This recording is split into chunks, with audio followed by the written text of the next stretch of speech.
I am at home. Fear is the stranger here. You are at home.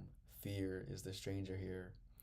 What's good, fam? Today we are going to study lesson 160 of A Course in Miracles, and we are going to remember today, more than we ever have before, that whenever we feel joy, outrageous joy, love, peace, that is our natural state of being. And fear is the stranger here. Anytime you feel any form of upset that may occur, that is not normal. However, this world has swapped it the other way around, meaning most of us feel uncomfortable and worried out, fearful on a very large portion of our days.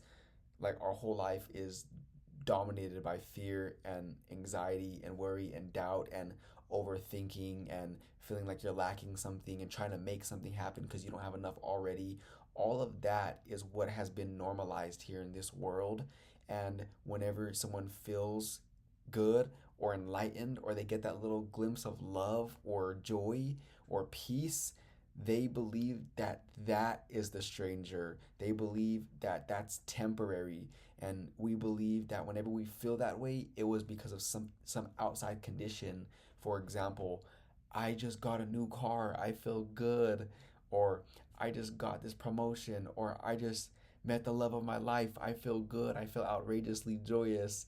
And then because your that feeling was tied to an outside condition, which means nothing, is neutral, is meaningless, then it's going to subside and you're going to go back to your equilibrium, which is fear, your natural state, your habitual state.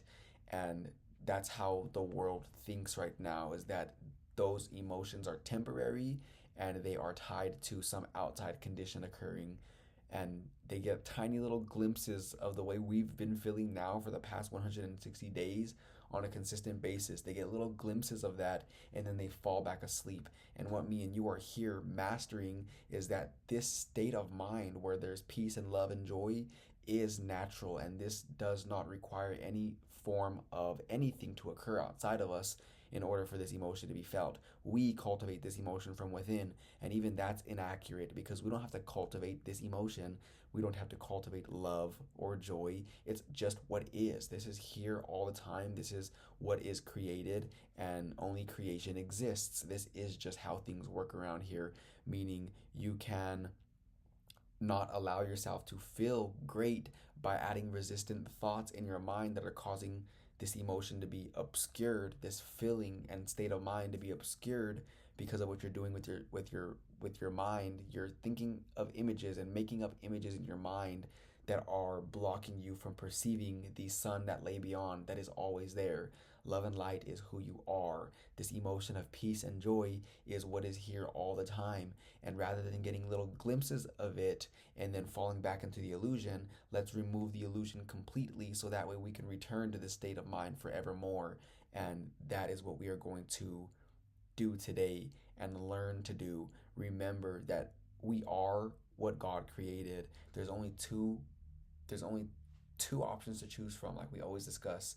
There is love and fear. There is the individual that God created, which is one, which is whole, which is undivided, which is clear minded, sure footed, decisive, one with all aspects of creation, which is you. And then there's the part of that mind that wandered off that we call the ego. And this is the self image that says, this is my name, this is my body, this is what I have in my bank account, my relationships, my, I. And we're saying that, believing that this is who we are, when that's simply just a self image that we made, and we fell asleep in that self image and it took on a mind of its own. And now we believe that this is who we are. Well, who we really are, which is this peaceful state of mind, this loving state of mind, this enlightened state of mind, is always here, and this can never be destroyed because what God created is eternal. However, what you created, this tiny little insignificant self that appears to be separate from all aspects of creation, this is not eternal. This will diminish as soon as you stop believing in it. And why it's your belief in this self image over here is using up unnecessary amounts of your energy when you could be directing that towards more constructive things. But because you're believing in the self image that you made, all your attention is flowing in the direction of this false self image, and it's taking more effort than necessary. You are mindlessly keeping this self image up. And if you were to let go of that self image, it would fade away because it can't live without your belief towards it. However, we don't have, even though we stop giving attention to who we really are, even though we think that we are something that we're not, and we're not aware of who we really are, which is love and light, and as God created us, even though we're not aware of this and we're not flowing no belief or attention towards this, it's going to forever remain here because what God created is eternal, and this does not require belief because it is truth. It does not require belief to remain upheld and secure and alive. The belief that you are something that you're not requires your belief to remain upheld, because the moment you remove your attention from it, it will fade away back into the nothingness from which it emerged, because it literally depends on you flowing your life force towards it. Truth does not. Truth does not need to be accepted. It is just what is, and you could choose to accept it and see the real world, or you can choose to deny truth and think that you're something that you're not, but truth will forever remain here. It would just be more beneficial for everybody, and let's forget about everybody, but ourselves. It would be most beneficial for me and you to flow all our life force and energy and attention towards the truth that cannot be changed, because this requires no energy to be upheld. And whenever all our faith is placed in truth, then we have massive amounts of energy that we can use for more constructive things. Whenever we're flowing our energy towards keeping up this false self image, we, at the end of the day, we have tiny little bits of energy left to flow to and use, because we're unaware of how we're flowing our attention. However, whenever you flow your attention deliberately, you will begin to be a much more powerful creator, because now you're not trying to uphold this image that is false. You are simply just being in your natural state of being, and you have all that energy that you were using towards keeping this self image up. Now you have all that in this storehouse, so to speak, and now this big amount of energy can be flowed outward in whatever direction that you please. So let's remember that me and you are at home. Fear is the stranger here. This peaceful, loving, and joyous state of mind is what is natural, and this is always here. And when you're not feeling this, something is wrong. Most people, one more time before we begin today's lesson, believe that something's going on. I feel good. And that's pretty funny if you think about it, because you're actually in your natural state of mind when you feel that way. What they should be saying is, I feel bad, something's going on, and then do something about releasing whatever thought that came to your mind that caused you to separate from your source, and you will return back to who you really are. And separate is too strong of a word. Although we can never really separate from our source, the belief that we can is just as powerful as if we did, because the belief that we could be separate from all aspects of creation is what is the reason why me and you have these bodies, is the reason why we believe that we are these bodies, these individual clumps of skin and bone. But whenever you release that belief, then you will be free, because you are not this body. Let's remember that me and you are at home, and fear is the stranger here. Now, if you haven't already, pull up to the lesson, and if you don't got the book yet, the PDF is in the description. Let's go ahead and begin. Lesson 160. I am at home. Fear is the stranger here. Fear is a stranger to the ways of love. Identify with fear, and you will be a stranger to yourself. And thus, you are unknown to you. What is your capital S self remains an alien to the part of you which thinks that it is real, but different from yourself. This is powerful. One more time. And thus you are unknown to you. What is your true self remains alien to the part of you which thinks that it is real, but different from yourself, meaning there is who you really are, which is what God created over here, and this remains alien from you and forgotten and unknown, because you're all the way over here believing that you're something that you're not. And whenever you remember that this is who you really are, you will not separate yourself. You will be in unity, only functioning as one rather than who you really are always being here, because that is unchangeable. But now a part of you is over here believing that it's separate. This is where everyone's problems occur. This is why everyone's problems occur. This is why what you call death occurs. This is why what we call deconstruction and destruction and all those all of the opposite of creation occurs.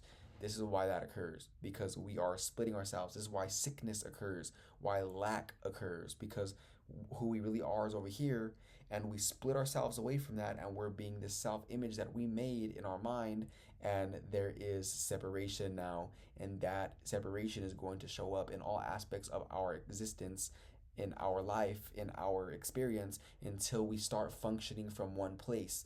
Now, the cool thing is that you can only function whole in love, because love is the only thing that exists.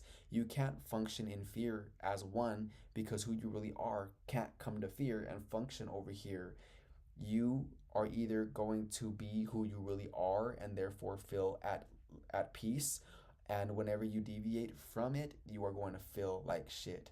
You are going to deviate just a little bit, you feel a little bit hopeful, you deviate, you feel bored, you deviate more, you feel anxious, you deviate more, you feel worry, doubt, fear, depressed, powerless, and then your physical body can't handle it no more, so it passes away, and you finally re-emerge back into the fullness of who you really are. But you do not have to wait until your body dies to be the fullness of who you really are. You can be that right now, and it's just going to take some mental toughness and discipline and practice in order for you to remain in this state of mind on a basis more often than not. Most people don't allow themselves to feel this way because they have constructed the ego for so long that the ego, who they think that they are, is now operating from a mind of its own, believing that it is real, and anything contrary to the ego's belief system, which is love and light and truth, is seen as false. So the ego sees truth as false. The ego sees love as false, as fear, because the ego is afraid of real love, because real love will dispel the ego, because the ego will return into the nothingness from which it came from. Because if you were to wake up and see that truth and love is what you really want, you would come over here.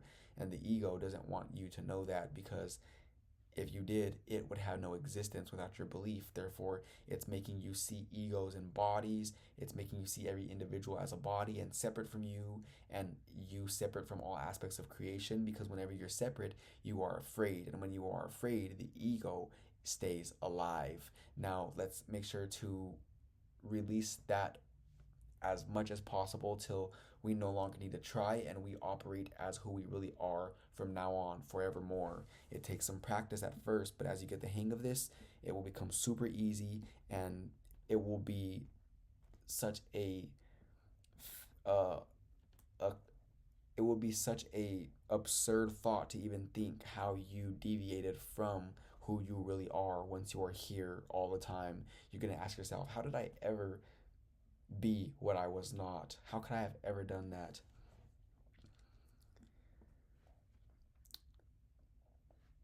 Who could be sane in such a circumstance? Who but a madman could believe he is what he is not and judge against himself? There is a stranger in our midst who comes from an idea so foreign to the truth he speaks, a different language, looks upon a world truth does not know, and understands what truth regards as senseless. Stranger yet, he does not recognize to whom he comes, and yet maintains his home belongs to him, while he is alien now who is at home.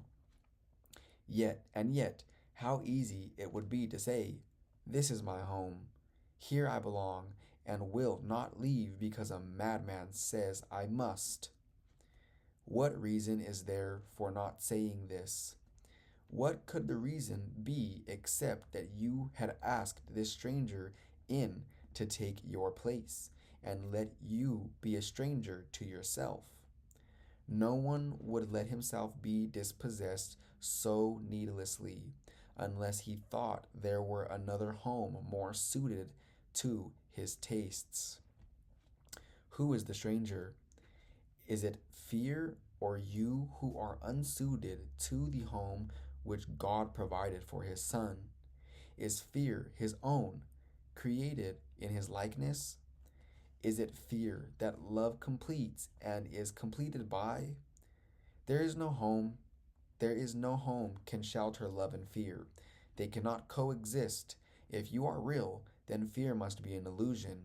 And if fear is real, then you do not exist at all. This is powerful imagery that we're being confronted with right now, because this is our real home, meaning not a physical house with concrete and the wall and the wood and the windows. We're not talking about that. We're talking about a home, meaning where you abide in truth. Now, whenever you are at peace and love and joy and happy and fulfilled, all those emotions that we discuss all the time, whenever you are feeling that, you are whole, you are undivided, you are at home. Now, this is the home that God created. This is what we call heaven. This is a state of mind so pure that nothing can penetrate it, because that's all it is nothing. Fear is nothing. But you wandered off and you made this little self image and you identified with it and now believe that this is your home. This body is my home. This physical house in this physical world is my home. This is what keeps me safe. I have to protect myself.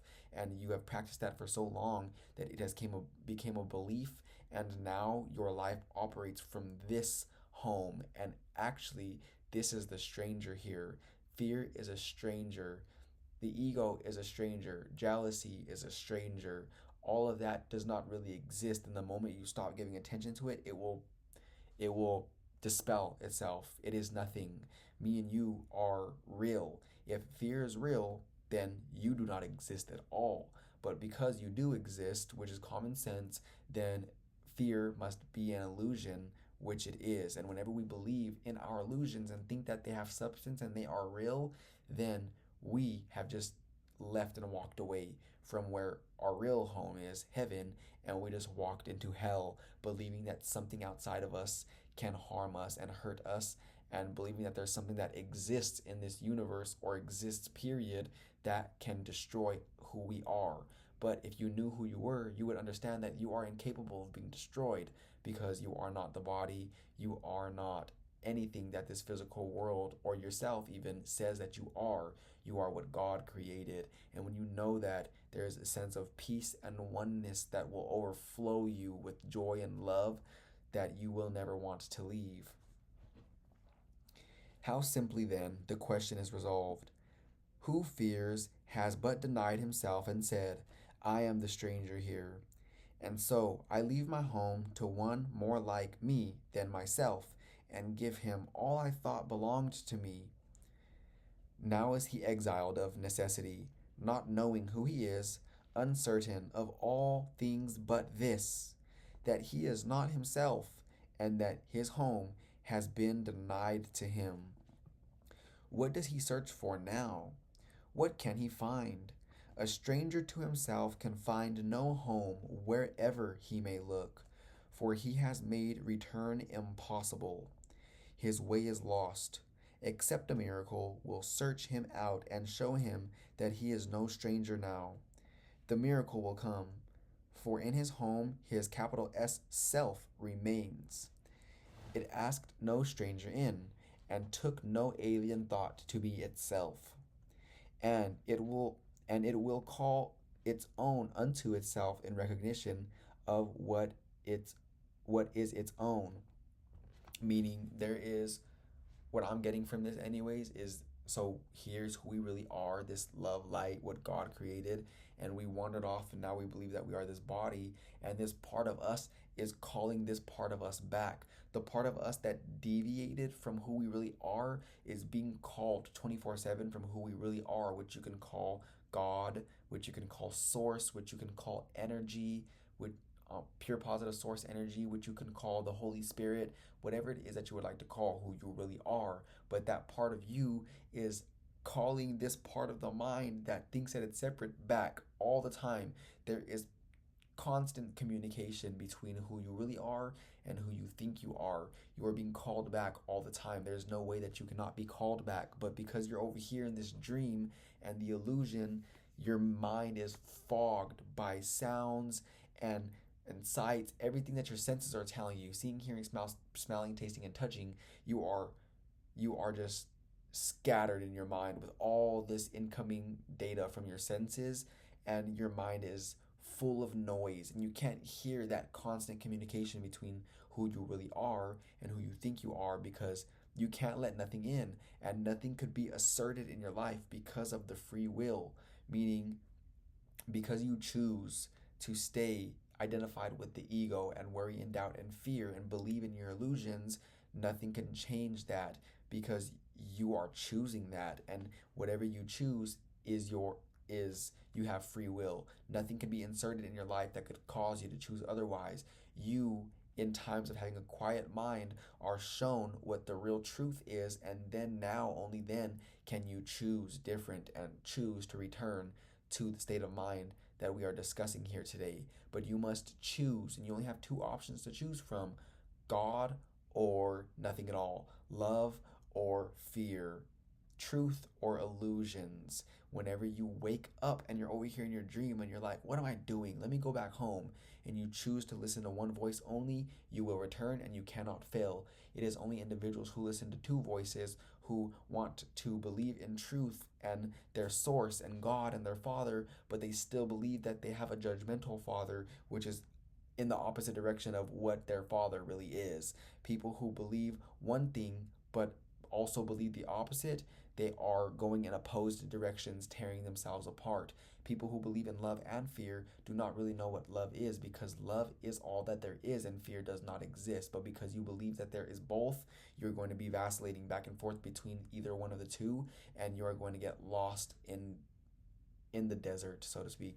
You're going to get lost in that journey, and you are not going to make it to the remembrance of who you really are. The body that you currently inhabit is going to pass away and turn into nothingness, and then you are going to come back here in a new one, and you're going to do it again and try to find your way back. And if you don't do it then you are going to have that body that you're now inhabiting pass away and return to dust that from which it came from, and then you are going to do it again until you finally remember how the path works, how truth works. You are going to return to it, and now you will no longer need or want a body again, because you no longer need a learning device, because you don't need to learn nothing, because you have returned to knowledge. You have returned to the source of knowledge. You have returned to truth.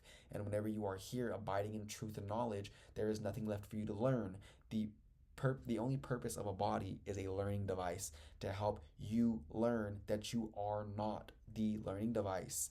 This is just a device to help you learn, but it is not who you are. There is no need to make it pretty. There is no need to make it strong. There is no need for any of that stuff. It is simply there to help you learn that you are not that, and then return to truth where learning is no longer necessary. Now, let's go ahead and continue, but just know that this is what's going on here. I'm not saying don't make yourself pretty or nothing. I ain't saying don't get strong and go to the gym. I ain't saying none of that. But just understand that you don't have to be so self-conscious and have a low self-esteem and low self-image and believe that how you look appearance-wise makes you a better than or less than person. This body is simply a learning device. Do with it as you please, but do not attach yourself to its being. This is not who you are. You can do whatever it is that you want with your body, but whenever you think that that is who you are going to be encaged by what happens to it, or what appears to happen to it. Meaning, if you, let's just say something happens to your appearance for whatever reason, like you don't have a, a nice clothes to wear, for example, or you don't like your style, or you don't like that you are too fat or too skinny or too this or too that, and you think that you're the body, that is going to tear you up inside, because you think that you are the learning device that you are trying to get out of. You are trying to return to the place of the state of mind that you are not the body. You are the life force that is animating the body. You are spirit. You are free. And now, when you know that, enjoy this experience and enjoy the senses that the body gives you. You can enjoy everything that this world has to offer, but whenever you are too attached to form and the body and the world, then that's whenever things go south, because now you believe that that is who you are, and you believe that you end whenever the body ends. But there is no end to you. You are eternal. You are infinite. You are omnipresent. You are all that is. And do not forget that the more you practice being in the state of mind of I am presence, I am the life force that animates that blade of grass. I am the life force that animates that tree. I am the life force that animates this body. I am the life force that animates that body. I am the presence that animates that animal. I am the presence that animates everything in this world. I am the presence from which everything has emerged forth from. When you know that that's who you are, you have made it. So let's go ahead and continue. But yeah, I think you know.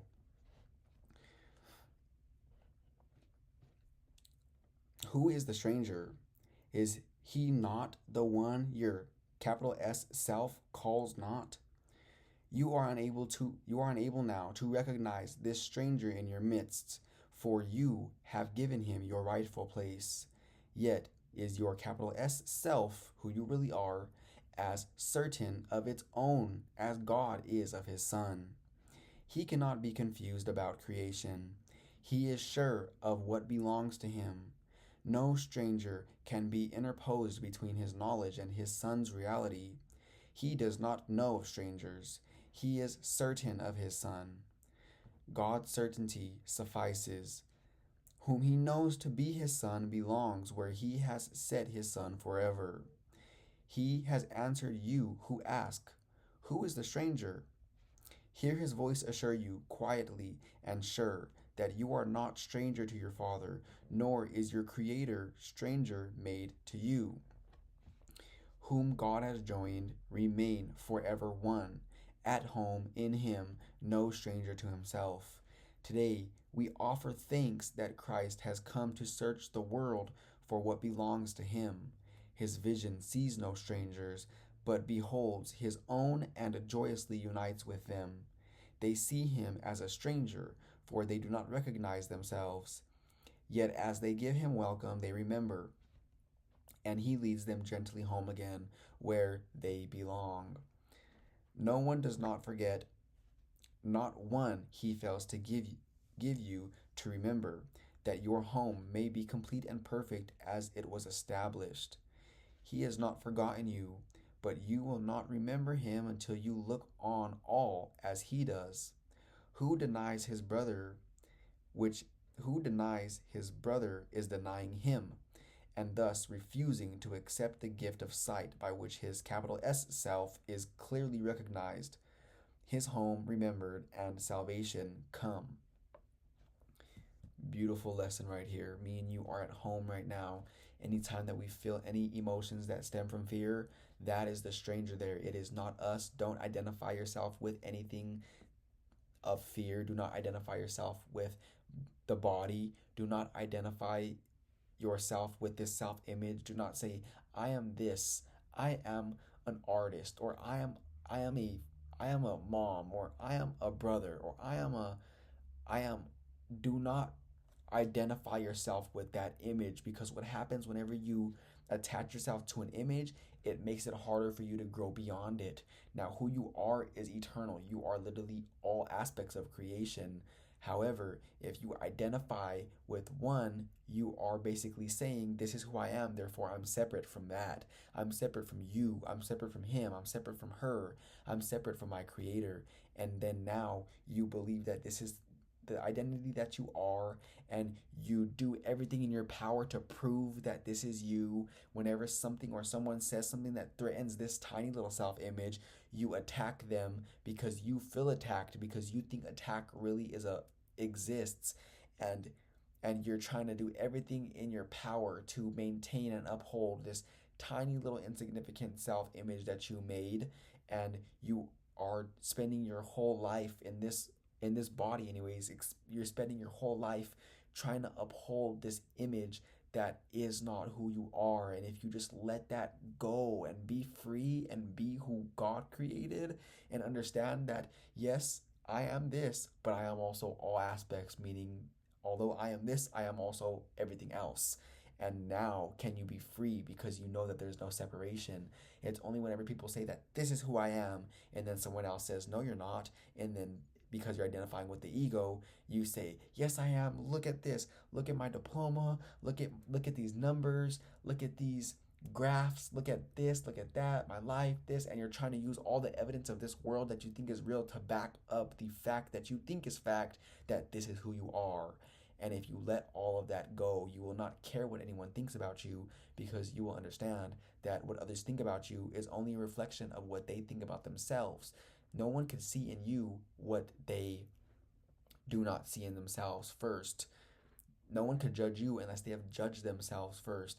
Meaning, if you just allow yourself to be free and understand that everyone's on their own journey and you have returned to the enlightened state of mind where you belong, and you are free at that point, because you know that whatever someone else thinks of you is a reflection of what they think of themselves. And that's a very valuable piece of information, because the contrary must also be true. What I think about that person over there is really what I think about myself. And a better way to say it is, what I think about that individual over there is really what I think about who I think I am. But remember, we are not the body. And just understand that whenever you're comparing yourself to someone else, then you do believe you're a body, and you do believe that you are the ego, because whenever you're comparing yourself to another aspect of creation which you are one with, you are basically saying that that is not who I am over there. Therefore, I am separate. You reinforce strict separation. You reinforce the illusion. You reinforce the ego, and you stay stuck in the hamster wheel, and you prolong joy, which is needless and unnecessary. Now, the state of mind definitely needs practice. Although we are here right now, we are going to go back asleep and go back to that state of mind where we are comparing ourselves to one another. That's fine. Don't beat yourself up for it. But the first step is to be aware of when you are doing so, and then choose otherwise. Most people are not aware that they're doing that. They believe that that is who they really are, and they stay stuck. But me and you no longer have to be stuck, because although we are here right now, being who God created, we know that whenever we fall asleep, we're going to sense that something's off. We're going to understand that we just compared ourselves to someone else that we think is someone else. We're going to understand that we just judged another aspect of creation, which is who we are, and we just reinforced the belief of separation, and we're going to cut it out right then and there. And then we're going to return back to the I am presence, which is, I am the life force animating this body, but I am also the same life force animating that body. Therefore, there is no separation. Therefore, because I am the same life force animating this body and that body, if I think I'm this body and think that I'm separate from that individual over there, then I am ego identification. I am separation. I am fear-based, and nothing that I want comes out of this state of mind. So let me shift my perspective from who I think I am to who I really am, and then I will no longer see separation. I will see a play of consciousness that I am all the actors.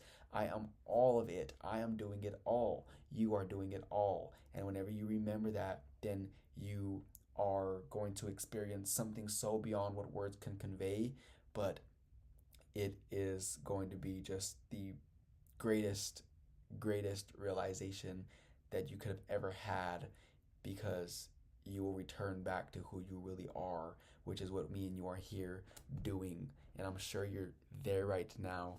And we're going to practice this state of mind. We're going to practice being who we really are so much, so deliberately, so repetitiously, that this is who we act from. This is the state that we act from, because we know it to be true. We are going to practice this so much that we will never even be able to go back to that false perception, because we have removed all the triggers that caused us to fall back asleep. We have removed all our buttons, all our fears, all our illusions. We are ascended masters. That is the point that we are going to get to. We are here right now, and now it's only a matter of practicing being here forevermore. So this was a very powerful lesson, like they all are. We're going to conclude right there. Really take a moment to stay here as we go our separate ways. Just pause for a little bit, stay in the state of mind, anchor here, and then go out about your day and do whatever it is that you have planned and all that good stuff. But just anchor here first, because this is where all the fun is at. This is where all your vitality is, where all the love is, where all the abundance is, where all of the everything that you want is. So until tomorrow, I will meet you here again for lesson 161 of A Course in Miracles.